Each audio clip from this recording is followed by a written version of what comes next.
Hi friends, तर स्वागत आहे तुमचं आपल्या पल्लवी क्लासिक किचनमध्ये। तर आज आपण बनवत आहे भोगी स्पेशल मिक्स भाजी। ठीक आहे, हे दोन पद्धतीने आपण करू शकतो। एक तर आपण असं पाण्यामध्ये शिजवून ह्या सर्व ज्या भाज्या आहेत तर या सर्व भाज्या आपण पाण्यामध्ये शिजवून घेऊन नंतर आपण त्याला फक्त फोडणी द्यायची, आणि एक तर डायरेक्ट पण करू शकतो। तर जसं तुम्हाला इझी पडेल तर तसं तुम्ही करू शकता। सेम प्रोसेस आहे, फक्त इथे शिजवून घेण्याऐवजी डायरेक्ट आपण शिजवायला टाकायचं। ओके, म्हणजे डायरेक्ट करू शकतो। मी इथं सर्व भाज्या साफ करून स्वच्छ पाण्याने धुवून घेतलेले आहेत, आणि इथं थोडंसं टेस्टप्रमाणे 2 ग्लास पाणी घेतलेलं आहे, आणि त्याच्यामध्ये टेस्टप्रमाणे मीठ ॲड केलेलं आहे। तर थोडेसे मिठाच्या पाण्यामध्ये शिजवून घ्यायच्या, म्हणजे टेस्ट त्यांना छान येते। ओके, तर इथं एक 10 ते 15 मिनटं आपण कुकरला पण शिजवू शकता, पण कुकरला एकदम ओव्हर कुक होतात, त्याच्यामुळे एकदम ग्रेव्ही टाईप होऊन जातं ते। तर अशा प्रकारे आपण पातेल्यामध्ये किंवा कढईमध्ये पण करू शकतो। ठीक आहे, 10 ते 15 मिनटं किंवा एक वाटाणा घेवडा पावटा ह्यांना शिजायला थोडासा वेळ लागतो, कारण वांगं आणि जी आपला घेवड्याची शेंग आहे तर त्याला ते लवकर शिजतात। इथं मी तोपर्यंत शिजायला ठेवली भाजी, तोपर्यंत आपण हे गरम मसाला रेडी करून घेऊया। हे तीळ आहेत पांढरे आणि हे कारळे आहेत, हे आपण तव्यामध्ये भाजून घेऊन मिक्सरला बारीक करून त्याचं हे करून घ्यायचे, पेस्ट करून घ्यायची। ओके, याने मेन पॉईंट हे आहेत आजच्या भाजीमधले। तर ह्या 2 पांढरे तीळ आणि कारळे याच्यामुळे खूप छान टेस्ट येते भाजीला, तर हे मेन इन्ग्रेडियंट आहेत।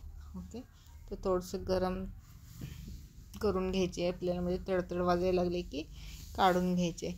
ज्यावेळेस आपण हे गरम करतो ना त्यावेळेस खूप छान वास येतो त्याचा, त्याच्यामुळे भाजीला पण टेस्ट त्यानेच येते। ठीक आहे, तर मीडियम गॅसवरती आपल्याला हे भाजून घ्यायचे, असे थोडे तडतडायला लागले की काढून घ्यायचे। कारळ्याची चटणी पण खूप छान लागते। ठीक, आणि नंतर आपण तीळ भाजून घेणार आहे, आणि हे तीळ आणि कारळे दोन्ही पण मिक्सरला बारीक करून घ्यायचं, आणि त्याच्यानंतर आपण लसूण खोबरं अद्रक हे सर्व बारीक करून घेणार आहे,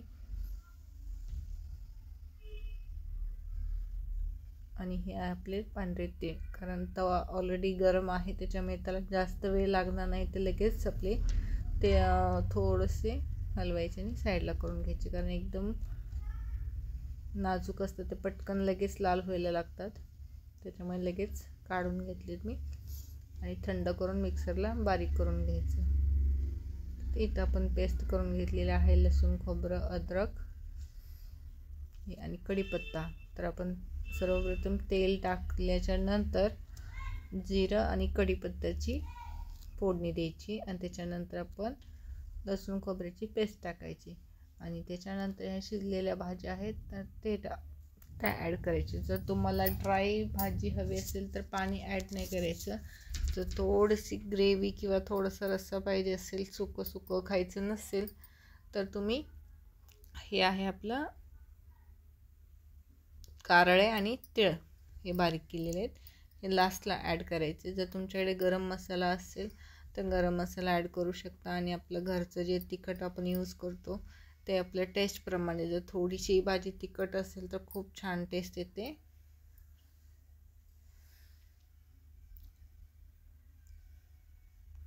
असं पण तुम्ही ठेवू शकता, एक 5 ते 10 मिनटं वाफेवरती शिजवून द्यायचं, कारण आपण जे मसाले वगैरे ॲड केलेले आहेत ना तर त्याचा पूर्ण फ्लेवर सगळीकडे आला पाहिजे, त्याच्यासाठी असं झाकून ठेवायचं। जर तुम्हाला ग्रेव्ही करायची असेल अशा प्रकारे थोडंसं पाणी ॲड करायचं, ऑप्शनल आहे, कारण आपण ही भाजी खाणार आहे बाजरीच्या भाकरीसोबत। थोडंसं एकदम सुकं खाण्यापेक्षा थोडंसं पाणी ॲड करायचं, खूप छान लागते. मग तिळाच्या भाकरीसोबत आपण खाणार आहे. आणि बाजरीची भाकरी ही मिठाच्या पाण्यामध्ये आपल्याला बनवायची असते. म्हणजे मिठाच्या पाण्यामध्ये म्हणजे टेस्टप्रमाणे त्याच्यामध्ये मीठ ॲड करायचं असतं. इतर वेळी ज्यावेळेस आपण बाजरीची भाकरी बनवतो त्यावेळेस आपण त्याच्यामध्ये मीठ ॲड करत नाही, तर ह्यावेळेस आपल्याला याच्यामध्ये मीठ ॲड करावं लागतं. संक्रांतीला स्पेशल असते ही मिक्स भाजी. ह्याला आपल्या साताराकडे गावी बोलतात, सातारामध्ये बोलतात खेंदाट म्हणून बोलतात आणि मिक्स भाजी बोलतात. व्हिडिओ आवडल्यास व्हिडिओला लाईक करा, चॅनलला सबस्क्राईब करा आणि शेअरही करा. बाय बाय, भेटूया नेक्स्ट